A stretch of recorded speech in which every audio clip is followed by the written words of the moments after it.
भारत स्वतंत्र झाल्यानंतर भारतासमोर प्रमुख आव्हान होतं ते म्हणजे भाषावार प्रांत रचना. आणि तोच मुद्दा आता पुन्हा ऐरणीवर आला आहे. कारण केंद्र सरकारचं स्वप्न आहे, की हिंदी ही आता राष्ट्रभाषा बनवायची आहे. अर्धा भारत जर महाराष्ट्रात येऊन पोट भरत असेल, तर भारताने मराठी शिकायला हवं, असं नुकतंच राज ठाकरे यांनी घोषणा केली होती. मग खरंच हिंदीला राष्ट्रभाषा बनवण्याची गरज आहे का? जर हिंदी ही राष्ट्रभाषा म्हणून घोषित होते, तर इतर भारतीय भाषांवर त्याचा काय परिणाम होऊ शकतो? या सगळ्या मुद्द्यांवर आज आपण चर्चा करू आणि यासाठी आपल्या बरोबर आहेत भूषण देशमुख सर. सर नमस्कार. सर, भारत हा संघराज्यवाद आहे. भारतामध्ये एवढे विविध लँग्वेज आहेत आणि बोलीभाषा सुद्धा आहेत. तर खरंच हिंदीला आता राष्ट्रभाषा बनवण्याची गरज आली आहे का? एक देश एक भाषा असे एक कल्पना आदर्श वाटते आपल्याला. आणि तसंच आपल्याकडे एक कॅलेंडर आहे, एक ध्वज आहे, एक राष्ट्रगीत आहे, एक राष्ट्रचिन्ह आहे. मग त्यामुळे असं वाटतं की चला मग समजा एक देश एक भाषा असलं पाहिजे. पण जसं वाटतं तसं नाहीये. आपल्या देशाचं सूत्र युनिटी इन डायव्हर्सिटी, विविधतेमध्ये एकता हे सूत्र आहे. तर आपल्याकडे अनेक भाषा आहेत, म्हणजे प्रमुख भाषा आहेत किंवा बोलीभाषा आहेत. असं एक मोठं भाषांचं कुटुंबच आहे आपलं. एकच भाषा करण्याचा काय परिणाम होतो त्याच्या बाबतीत दोन आपले शेजारी देश बघता येतील, एक पाकिस्तान आणि दुसरा श्रीलंका. की पाकिस्तानी बंगाली भाषेला बरोबरीचा दर्जा देण्यास नकार दिला आणि त्यातनं पाकिस्तानची फाळणी झाली आणि त्याचा दुसरा देशच निर्माण झाला, बांगलादेश नावाचा. हेच जवळजवळ श्रीलंकेमध्ये झालं की त्यांनी सिंहली भाषेबरोबरच तमिळ भाषेला समान दर्जा द्यायला नकार दिला आणि त्यानंतर ते कित्येक वर्ष सिव्हिल वॉरमध्ये, गृहयुद्धामध्ये अडकले. हजारो लोक मारले गेले, अर्थव्यवस्थेचे 12 वाजले. हे कशामुळे निव्वळ? तर भाषिक आडमुठेपणा, की स्वतःच्या भाषेला उच्च समजून इतरात तुच्छ लेखाची वृत्ती. तर मग सुदैवाने भारताच्या 2 भाषांचा पर्यायच नाही आपल्याकडे. ऑलरेडी आपल्या शेड्यूल 8 मध्ये आपण 22 भारतीय भाषा घोषित केलेल्या आहेत आणि त्या सर्व 22 भाषांचा दर्जा ऑलरेडी समान आहेच. एक प्रकार ऑलरेडी आपण आता हे मान्यच केलंय की आपल्या 22 भाषा आहेत आणि त्याशिवाय इतर भाषा तर आहेतच. प्रत्येक राज्याची वेगळी राज्यभाषा असू शकते. जशी मिझोरामची मिझो ही राज्यभाषा आहे, पण तिथे शेड्यूल 8 मध्ये नाहीये. या पॉंडिचेरीमध्ये फ्रेंच ही पण भाषा आहे, पण तिथे शेड्यूल 8 मध्ये नाहीये. तर थोडक्यात राज्यभाषा अजून वेगळी होऊ शकते आणि पुन्हा या शेड्यूल 8 मधल्या 22 भाषा पण आहेत. असं आपण आता एक प्रकारे मान्यता केलं आहेच. तर भारत जेव्हा स्वतंत्र झाला तेव्हा भाषावार प्रांत रचना करायची की नाही यासाठी मोठा लढा झालेला आहे, मोठा संघर्ष झालेला आहे. त्यासाठी विविध समित्या सुद्धा नेमण्यात आल्या होत्या. तर तो प्रवास कसा होता? की सुरुवातीला काँग्रेसने सांगितलं की भाषावार प्रांत रचना आपण करणार नाही, पण नंतर ते त्यासाठी तयार झाले. तर तो प्रवास सर कसा होता? काँग्रेसला अशी भीती वाटे की भाषेतून भाषिक राष्ट्रवाद उदयाला येईल आणि तो अखंड राष्ट्रवादाला किंवा देशाच्या राष्ट्रवादाला धोक्यात आणेल. थोडक्यात ते उपराष्ट्रवादाला घाबरले होते. पण भारतासारख्या मोठ्या खंडप्राय देशामध्ये उपराष्ट्रवाद असणारच आणि तो काही वाईट असं नाहीये. अगदी आता ब्रिटनचं उदाहरण घेतलं आपण तर ब्रिटन छोटासा देश आहे, महाराष्ट्राहून छोटा देश आहे, पण तिथे स्कॉटिश आयडेंटिटी वेगळी आहे, वेल्सची आयडेंटिटी वेगळी आहे, ब्रिटिश ही वेगळी आहे, इंग्लिश ही वेगळी आहे आणि आयरिश ही अजून वेगळी. अशा 4 आयडेंटिटी आहेत की इंग्लिश, स्कॉटिश, वेल्श आणि आयरिश. तर आता भारत एवढा मोठा देश आहे, मग इथे तर विविध प्रकारची ओळखी आयडेंटिटीज असणारच. आणि त्यामुळे हा जो मुद्दा होता त्यात असं झालं की शेवटी आंदोलनं झाली.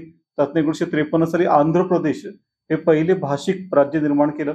मग एक निर्माण केल्यावर बाकीचे बोलले की आम्ही काय घोडं मारलंय. असं करून करून मग शेवटी आपण 14 तेव्हा 56 साली भाषिक राज्य तयार केली आणि 14चं विभाजन होत होतं जवळजवळ 27-28 पर्यंत आपण पोहोचलो होतो. सर, म्हणजे भारताने भाषावर प्रांत रचना हे स्वीकारलेलंच आहे. बरोबर. तेव्हा स्वीकारलं, ते अजूनही चालत आहे. जेव्हा संविधान बनत होतं कॉन्स्टिट्युएंट असेंब्लीमध्ये हिंदी ही राष्ट्रभाषा बनवायची की नाही त्यावर सुद्धा डिबेट झालेला आहे. बरोबर. तेव्हा त्यांनी असं स्वीकारलं नाही की आपण हिंदी राष्ट्रभाषा म्हणून घेतोय. त्यांनी हिंदीला ही राजभाषा म्हणूनच ठेवलेलं, म्हणजेच ऑफिशियल लँग्वेज असं ठेवलंय. बरोबर. मग हे त्यांना तेव्हा असं वाटलं नाही का की आपण राष्ट्रभाषा म्हणून घोषित करावी? नाही, याच्यावर तेव्हाच वाद झाला होता मोठा आणि उत्तरेतल्या अनेक सदस्यांचा हा आग्रह होता की हिंदीच आपण राष्ट्रभाषा म्हणून स्वीकारली पाहिजे. काही लोकांचा संस्कृतचाही होता इंटरेस्टिंगली, पण हिंदीचं जास्त हे होतं. त्यामुळे अशी एक समिती होती घटना समितीमध्ये की जी भाषाविषयक समिती होती. त्याच्यात हा खूप जोरदार वाद झाला. दक्षिणेतल्या नेत्यांनी ठाम विरोध केला. द्रविडी संस्कृती आणि द्रविडी भाषा या उत्तरेतल्या भाषाकुळापेक्षा, आर्य भाषाकुळापेक्षा भारतीय आर्य पूर्ण वेगळ्या भाषा आहेत. त्यामुळे ते म्हणाले की आमचा याला विरोध आहे, म्हणजे की निव्वळ जास्त लोक बोलतात हा निकष असू शकत नाही. मग तसं असेल तर मोराऐवजी आपण कावळा हाच राष्ट्रीय पक्ष म्हणून घोषित करू. कावळे जास्त आहेत, मोर कमी येतात. मग अशा प्रकारे मग शेवटी मतदान झालं होतं. तेव्हा इंटरेस्टिंगली एका मताने हिंदी जिंकली होती बहुमतात, पण एक मत हे निर्णायक मानलं जात नाही. म्हणून 1950 साली असा निर्णय घेतला घटना समितीने की 15 वर्षासाठी हा निर्णय अनिर्णित ठेवू किंवा पुढे ढकलू, आणि 1965 हा निर्णय फायनल केला जाईल हिंदीबद्दलचा. थोडक्यात दक्षिणेने 15 वर्षामध्ये भाषा शिकून घ्यावी हिंदी, व पुढचे 15 वर्ष केंद्राने आपल्यापर्यंत शिकवायचा प्रयत्न केला. दक्षिणेतल्या लोकांनी अजिबात त्याच्यामध्ये साथ दिली नाही. जसं 65 जवळ लागलं तसं उत्तरातले लोक आता एक्साइट झाले की चला आता वेळ आली आहे, आता हिंदी राष्ट्रभाषा म्हणून घोषित केली पाहिजे. पण दक्षिणेत मोठी प्रतिक्रिया आली. दक्षिणेमध्ये विविध पक्षांचे आमदार आणि खासदारांनी राजीनामे देऊन टाकले. ते म्हणाले की तुम्ही हिंदी घोषित करा, आम्ही या देश सोडून बाहेर पडू, असं त्यांची तीव्र प्रतिक्रिया होती. तेव्हा 63 सालीच एक ऑफिशियल लँग्वेज ऍक्ट केला आणि सांगितलं की हिंदी आणि इंग्लिश या कार्यालयीन कामकाजाच्या भाषा म्हणून राहतीलच. 65 साली शेवटी लाल बहादूर शास्त्री या पंतप्रधान निर्णय घेतला की हा जो निर्णय राष्ट्रभाषेचा तो अनिर्णित काळासाठी आपण पुढे ढकलत आहोत. असं त्यांनी अनिर्णित काळाचं पुढे ढकलला आणि एक प्रकारे मग मान्यच केलं की भारताला कुठली विशिष्ट राष्ट्रभाषा अशी नसेल, हे तेव्हा ठरलंय. मुळात भाषावर प्रांतरचना करून सुद्धा आपण एक फायदा असा झाला याच्यामध्ये की भारतातलं एकही राज्य आपण धर्माच्या आधारे फॉर्म केलेलं नाही. हा मुद्दा म्हणणार काय की भाषेच्या आधारे केलं. पुन्हा भाषेच्या आधारे एक भाषा एक राज्य असं पण नाहीये. उत्तर भारतामध्ये हिंदी एकाच भाषेचे अनेक राज्य आहेत, किंवा आता आंध्र आणि तेलंगणा हे तेलुगू भाषेचे 2 राज्य आहेत. त्यामुळे मग पुन्हा असंही आपण केलं नाहीये की एक भाषा आणि एक राज्य, त्याची लवचिकता आपण ठेवलेली आहे आणि ते सूत्र कधी एखाद्या धर्माच्या याच्यापेक्षा ते बरं पडतं असंही म्हणता येतं. तर तुम्ही मगाशी संस्कृत या भाषेचा उल्लेख केला. बरोबर. आपण जर हिंदी आधी आली का संस्कृत आधी आलं असं जर आपण पाहिलं तर नक्कीच हिंदीच्या आधी संस्कृत भाषा ही उदयास आलेली आहे. बरोबर. आपण असं का नाही म्हणत की संस्कृत भाषा आपण राष्ट्रभाषा म्हणून घोषित करू? आयडिया इंटरेस्टिंग आहे. जसं का इस्रायलचं उदाहरण आहे की इस्रायल जेव्हा जन्माला आला तेव्हा वेगळ्या देशातले लोक आले, अगदी भारतातले आले, मराठी बोलणारे किंवा रशियन आले, जर्मन आले, फ्रेंच आले. प्रत्येकाची भाषा वेगळी होती. मग त्यांना आता कसं संपर्क करायचं कळेना. तेव्हा त्यांनी त्यांची प्राचीन भाषा हिब्रू ही पूर्णपणे नव्याने तयार केली आणि सगळ्यांना शिकवली. आणि आज हिब्रू ही इस्रायलची राष्ट्रभाषा आहे. त्यात सगळा व्यवहार होतो, त्यात वृत्तभर चालतात, एकमेकांशी बोलतात. तसं काहींचं म्हणणं असतं की तसं आपण संस्कृत भाषेला पुन्हा एकदा रिव्हाइव्ह केलं पाहिजे. पण इथे थोडीशी गडबड अशी आहे की इथे अझम्पशन असं आहे की हिब्रू जशी मृत पावली होती तशी संस्कृत मृत पावली आहे. तर त्या अर्थाने संस्कृत मृत पावली नाहीये. मुळात संस्कृत ही एक वाङ्मयाची भाषा होती, अलंकारिक भाषा जी खास ज्ञानाच्या प्रवाहासाठी तयार केली होती, ज्ञानवहनासाठी. आणि त्याच्यात पुस्तकं तयार केली जातात, वादविवाद घातले जातं. पण बोलताना मात्र लोक प्राकृत भाषेमध्येच बोलतात. बाहेरनं येताना संस्कृत माझी भाषा असेल, पण इथे ती उभी राहते प्राकृत भाषांच्या आश्रयानेच आणि त्यांच्याही सरमिसळ करूनच. आणि रोजच्या व्यवहारामध्ये प्राकृत भाषा ज्या होत्या, मग ती पैशाची असेल, शौरसेनी असेल, मागधी असेल, अर्धमागधी असेल, पाली असेल, यांच्या याच्यावरच ती उभी राहिली. आणि त्यामुळे प्राकृत भाषा आधी आहेत, संस्कृत त्यानंतर आली. आणि त्या अर्थाने संस्कृत आणि प्राकृत हे दोन्ही आपल्याबरोबर आहेतच. कारण त्यातनं अपभ्रंश नावाचा टप्पा आला आणि त्यातनं आजच्या आपल्या भाषा ज्या आहेत मराठी, गुजराती, हरियाणवी, बेंगॉली या पुढच्या टप्प्यात निर्माण झालेल्या भाषा आहेत. त्यामुळे ती एक प्रकारे सलगता आहे. इतर अनेक देशांना इस्रायलला सलगता नाहीये, भारताला मात्र सलगता आहे. मग असं असेल तर मागे जायचं काय कारण आहे? आपण पुढे जायचं असतं ना, बरेच मागे जायची काय गरज आहे? त्यामुळे संस्कृतच्या बाबतीत असं आहे की आगीतनं फोफाटा देण्याचा प्रकार होईल की संस्कृतबद्दल बरेच गैरसमज तयार करून ठेवले मधल्या काळात. असं काही लोकांनी पसरवून ठेवलं की संगणकासाठी आदर्श भाषा संस्कृत आहे. असं मी तर गेले 20-25 वर्ष ऐकतोय, पण कुठल्या संगणकात कुठे संस्कृत वापरत दिसत तर नाही, ती एकदम सायंटिफिक भाषा आहे वगैरे वगैरे. तर अशा प्रकारे ही जी विशिष्ट विचारसरणी आहे ती अजून धोकादायक आहे, तसं म्हणता येईल. सर, मध्ये एक केंद्र सरकारने असाही निर्णय घेतला होता की आपण मेडिकल आणि इंजिनिअरिंग हे जे काही डिग्रीज आहेत ते आपण आता हिंदीमध्ये सुरू करायचे. बरोबर. त्यासाठी त्यांनी पुस्तकं सुद्धा हिंदीमध्ये छापली होती. बरोबर. पण त्या पुस्तकामध्ये जर एक बारीक आपण पाहिलं बरोबर तर बरेचसे शब्द हे इंग्लिशमध्ये तसेच्या तसेच त्यांनी टाकले होते. बरोबर आहे. म्हणजे याचाच अर्थ हिंदीमध्ये त्या शब्दाला पर्यायी शब्द अजूनही आलेले नाहीयेत का? बरोबर. आणि जर नसेल आले तर मग आपण हिंदीला राष्ट्रभाषा घोषित करण्याची घाई नाही का करत आहोत? पण हाच मुद्दा मराठीला मग कोणी म्हणजे मराठी राज्यभाषा नको मग. कसं आहे की ह्याच्यावर वाद पण झाले की हे इंजिनिअरिंग, मेडिकल हे विषय आपण हिंदी किंवा मराठीमध्ये शिकवायचे का? शिकवल्यावर ते जे इंजिनियर किंवा डॉक्टर बनतील त्यांचा दर्जा कितपत असेल? आणि मग त्याच्यानं मोठा गोंधळ होईल असं वाटत नाही का? कारण त्याच्यासाठी जे विशेष शब्द लागतात, संज्ञापना लागते, ती मराठी किंवा हिंदीमध्ये उपलब्ध नाहीये. हाच प्रश्न आपण उलट्या प्रकारे बघू की जेव्हा ब्रिटन आणि महाराष्ट्र एका विशिष्ट काळात 15 शतकात होते तेव्हा ब्रिटन अजूनही मोठा विकसित देश झाला नव्हता आणि त्यांनी वसाहतवाद निर्माण केलेला नव्हता. तेव्हा जगामध्ये मराठी बोलणारी लोक हे इंग्लिश बोलणाऱ्या लोकांपेक्षा जास्त होते. आणि इतकं असूनही पुढे इंग्लिश मात्र वाढली, कारण मग ब्रिटिश लोक जगभर दर्यावर्दी बनून गेले, त्यांनी वसाहती स्थापन केल्या आणि त्यातनं जगभर व्यवहार भाषा जागतिक म्हणून प्रामुख्याने इंग्रजीचा विचार केला जातो. किंवा भारतातही आपण बघतो की हिंदी मराठीत वाजवत आहेत पण इंग्लिश बद्दल मात्र वाजवत नाही येतं. तेव्हा जर मराठी जगभर पसरले असते, त्यांनी आपलं राज्य स्थापन केलं असतं, तर आज अमेरिकेमध्ये कॅनडामध्ये पाठे असता म्हणजे की मराठी शिका, वेगाने शिका वगैरे वगैरे.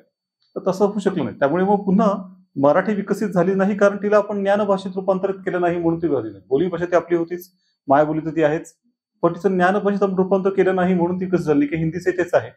तर त्या भाषांना आपण ज्ञान भाषा म्हणून पुढे आणलं पाहिजे, त्याच्या संज्ञा निर्माण केल्या पाहिजे, त्याचा प्रसार केला पाहिजे आणि असं करता येतं. त्याचं चांगलं उदाहरण म्हणजे असं आहे की हे जपान आहे, चीन आहे, फ्रान्स आहे, जर्मनी आहे, हे सगळे देश आपापल्या भाषांमध्येच व्यवहार करतात.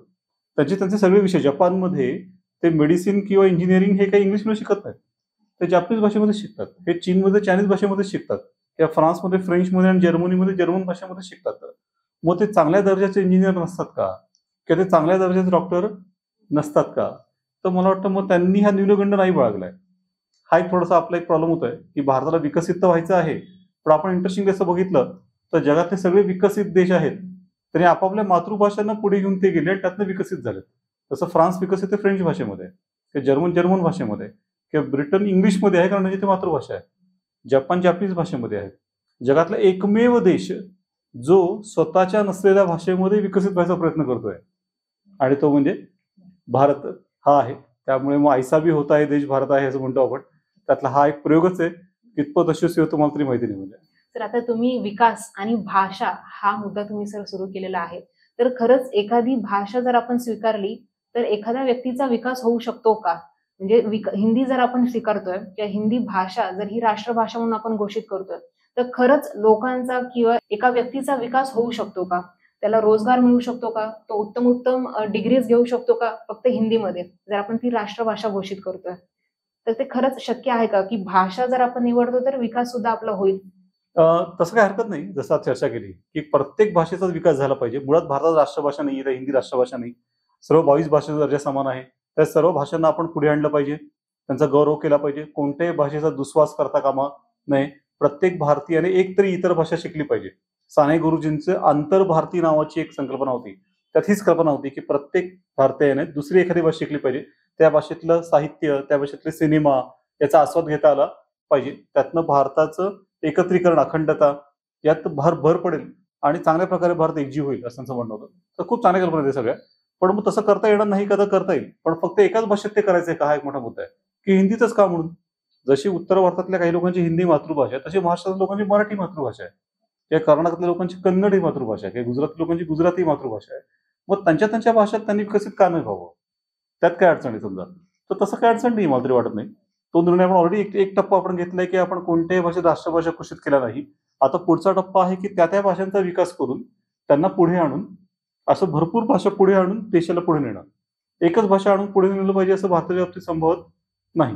भारताचा राष्ट्रवादच खूप वेगळ्या प्रकारे फॉर्म झालाय की इतर युरोपमध्ये जो राष्ट्रवाद निर्माण झाला त्यांना एक समान प्रकारचा इतिहास होता, एक समान प्रकारची संस्कृती होती, एक भाषा होती आणि एक धर्म पण होता प्रचारला. भारतात त्यातलं काहीच खरं नाहीये. आपल्याच कोणालाच समान इतिहास नाही, किंवा एकमेकांशी लढण्याचा इतिहास मोठा आहे. India has a histories and not history. किंवा मग आपल्याकडे एकच एक संस्कृती नाही, एकच एक धर्म पण नाही आणि एकच एक भाषा पण नाही. मग त्या आधारावरच आपण देश उभा केलाय ऑलरेडी की विविधतेत एकता हाच आपला फॉर्म्युला असेल तर विविधतेला घाबरायचं कारणच काय? उलट आपण विविधतेला प्रोत्साहन दिलं पाहिजे.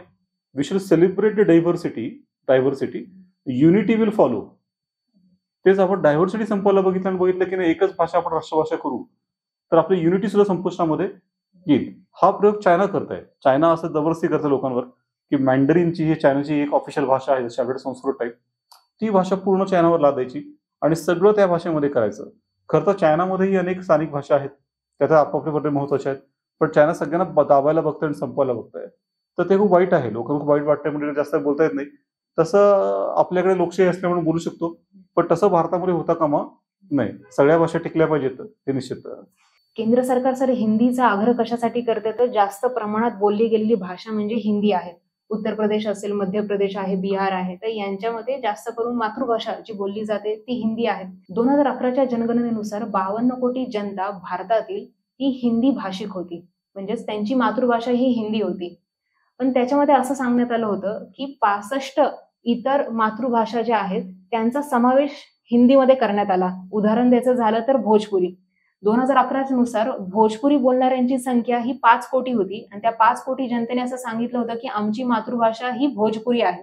पण नेमकं तेव्हाच भोजपुरी ही आपण हिंदीमध्ये समावेश करून घेतली. बरोबर आहे. मग त्या आकडेवारीनुसार असंही आपण बोलू शकतो की जर ह्या 65 भाषा हिंदीमधून जर आपण काढून टाकल्या तर हिंदी बोलणाऱ्यांची संख्या ही 52 कोटीपासून ती 38 कोटीपर्यंतच येईल.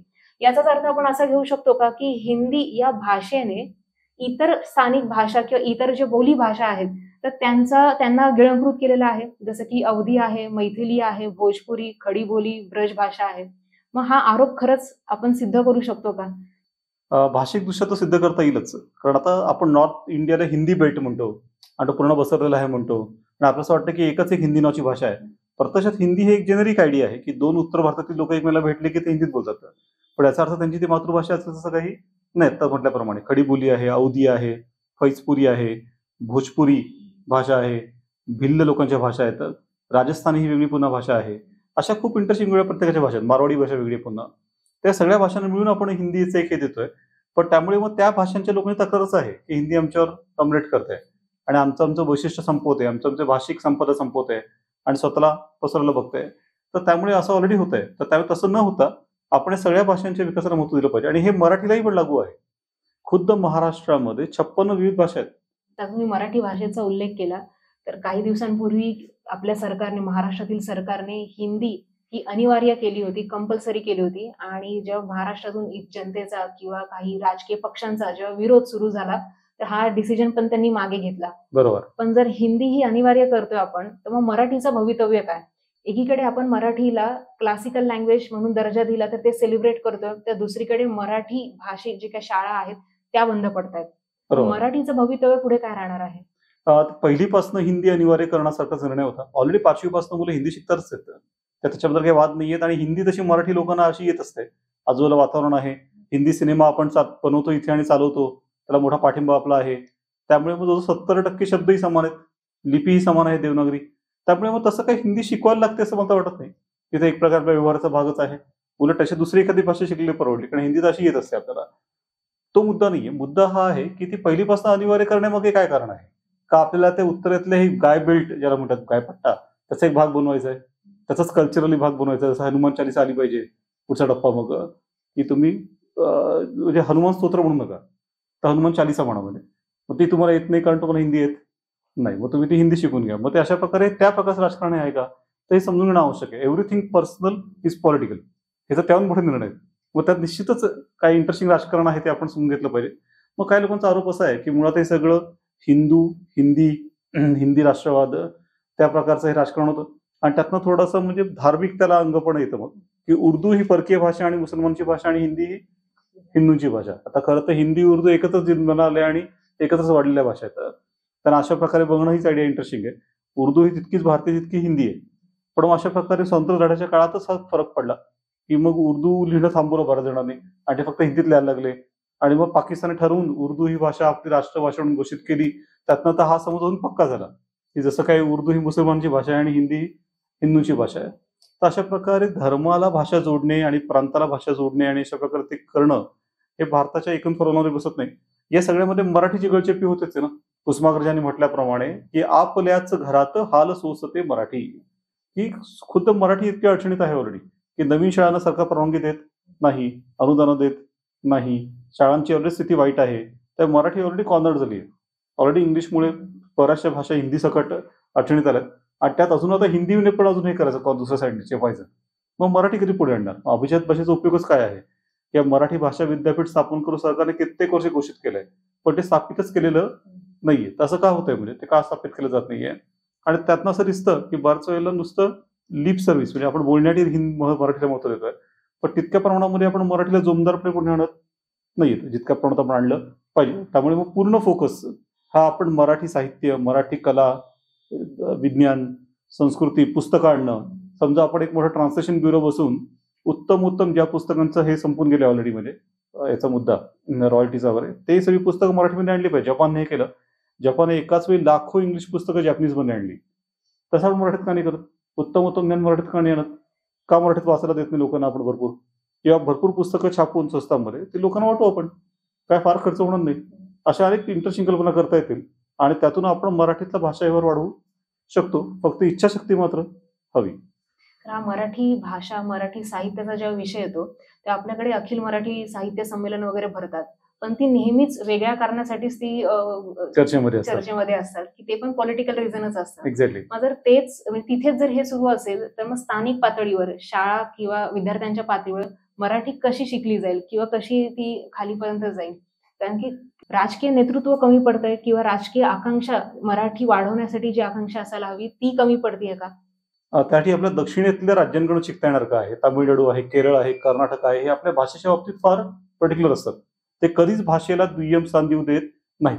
तसं महाराष्ट्रात हे सांगितलं की पहिलीपासून हिंदी सक्तीची वगैरे, तसं त्यांनी दक्षिणेत सांगून बघावं, बघू आपण त्याचं काय होतं. म्हणजे तिथं पुढे ऐकून पण घेणार नाही. तिथे तर ते जवाहर नवोदय विद्यालय पण घेत नाहीत, कारण त्या विद्यालयांची प्रार्थना हिंदीमध्ये पूर्ण केंद्र स्पॉन्सर करतं. खूप चांगल्या शाळा असतात, तरी तामिळनाडूने घेतलेल्या नाही. तुमची हिंदी प्रार्थना आम्हाला नको, त्या टोकाला ते गेले.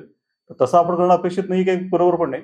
पण दुसरीकडे मग दुसऱ्या टोकाला जाऊन मराठीची गळचेपी करून हिंदी उरावर बसवायची, ही जी कल्पना आहे ही तितकी चुकीची आहे. मुळात मग आता आपण बघतो की भाषांबद्दल असं झालंय की थोडासा असा गैरसमज झालाय की भाषेतनं नोकऱ्या मिळतात.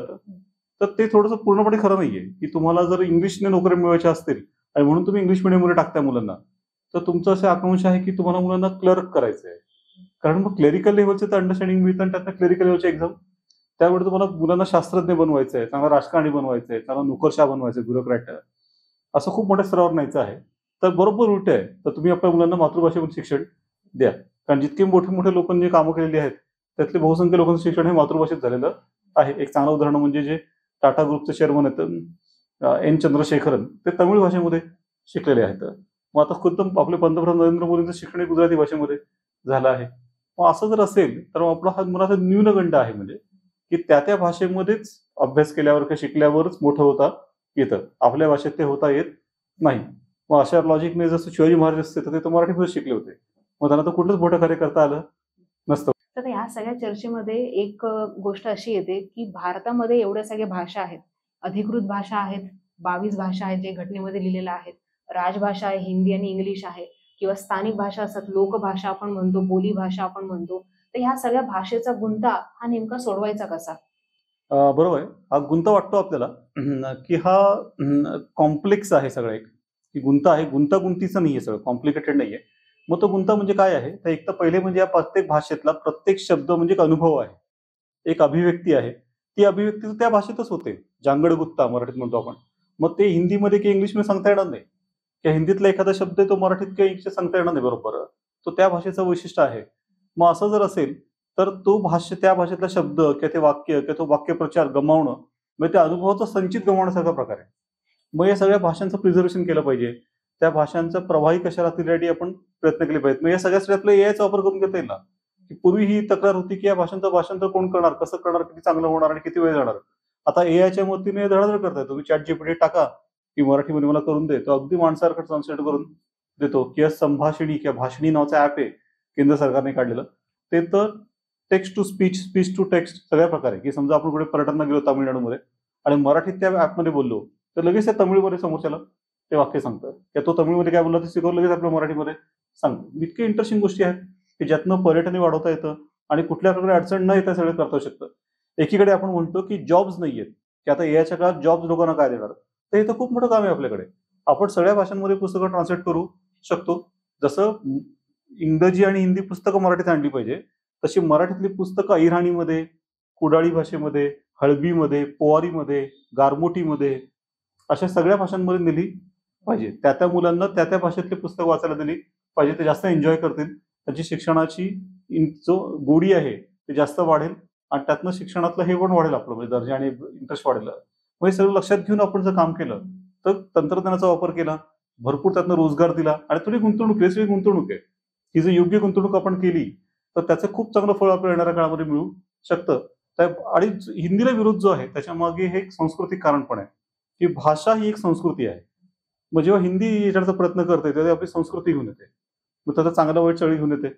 तर मग आपली संस्कृती आहे ना, आपली संपली कुठेच आहे की आपली कमी पडते म्हणून ती घ्यायची थोडीच आहे. आपली संस्कृती आहे, तिचंही वैशिष्ट्य आहे. की काही लोकांना वाटतं की उपसंस्कृती असेल, समजा मराठी संस्कृती ही भारतीय संस्कृतीची उपसंस्कृती आहे का? तर त्याचं उत्तर आहे की तसं काही नाहीये. नुसता महाराष्ट्र हा ब्रिटनपेक्षा मोठा आहे. आपलं एक एक राज्य म्हणजे एक एक जिल्हा म्हणजे युरोपातल्या देशांनी एवढा आहे. मग असं असेल तर उपसंस्कृती नाहीच आहे ती. ती पूर्ण संस्कृती आहे. मराठी भाषा ही पूर्ण भाषा आहे. तिथलं साहित्य पूर्ण आहे, पूर्ण संगीत पूर्ण आहे, इतिहास आपला स्वतःचा एक पूर्ण इतिहास आहे. तो कोणाचा उपसंस्कृती म्हणून नाहीये.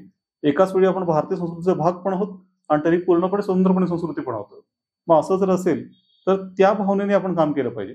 कुठेही कोणालाही असल्याची जाणीव करता कामा नये, की त्याप्रमाणे एका भाषेत दुसऱ्या भाषेवर वर्चस्व ठेवणं आणि तेथील संस्कृती आणणं ते वाईट आहे ना. संस्कृती आणण्याची गरजच काय? आपापली संस्कृती आहे ती काय वाईट आहे का? ती टिकवली तर काय वाईट आहे? ती संस्कृती आणून नक्की आपण काय करणार आहोत? ऑलरेडी हिंदी पिक्चरच्या प्रभावाने काही प्रमाणात ते झालंच आहे. संस्कृती येत आहे. पण अशा प्रकारे मग संस्कृती सोडली माणसाने तर तो मुळापासून बाहेर पडतो आणि त्याच्या मग पुढच्या प्रवासामध्ये, पुढच्या विकासामध्ये अडचणी निर्माण होतात. त्यामुळे ऑपोजिट दिशेला काय चांगल्या गोष्टी लक्षात येतील तर समजा नीट ही जी परीक्षा आहे 12वी नंतर डॉक्टर होण्यासाठी ती आता 23 भाषांमध्ये घेतली जाते. ते सुप्रीम कोर्ट आपले जे निर्णय आहे ते विविध 12 भाषांमध्ये घोषित करतात. ते लगेच उपलब्ध करून दिले जातात. तर हे चांगल्या गोष्टी आहेत की जितकं आपल्याला हे सगळं वेगळ्याच भाषांमध्ये उपलब्ध करून देता येईल, न्यायालयाचा निर्णय किंवा चांगल्या प्रकारचं साहित्य, तर that will be the best. चांगलं होईल. तर या चर्चेतून आपल्याला असं एक समजतंय की जर हिंदी भाषेचा आग्रह जर केंद्र सरकारने सोडला नाही तर लिंगवाद किंवा धर्मवाद जसं आपल्या भारतामध्ये हे जातीवाद हे पूर्वीपासून चालू आले तसंच आता नवीन आपल्याला एक ऍड करावं लागेल ते म्हणजे भाषावाद. आणि हाच जर प्रॉब्लेम पुढे वाढू द्यायचा नसेल तर केंद्र सरकारने सुद्धा सबुरीने घ्यायला हवं आणि इतर जे भाषा आहेत त्यांना सुद्धा तितकंच महत्त्व देणं आता गरजेचं आहे. तुम्हाला हा व्हिडिओ कसा वाटला आम्हाला कमेंटमध्ये नक्की कळवा आणि नवीन व्हिडिओ बघण्यासाठी चॅनलला सबस्क्राईब करा. धन्यवाद.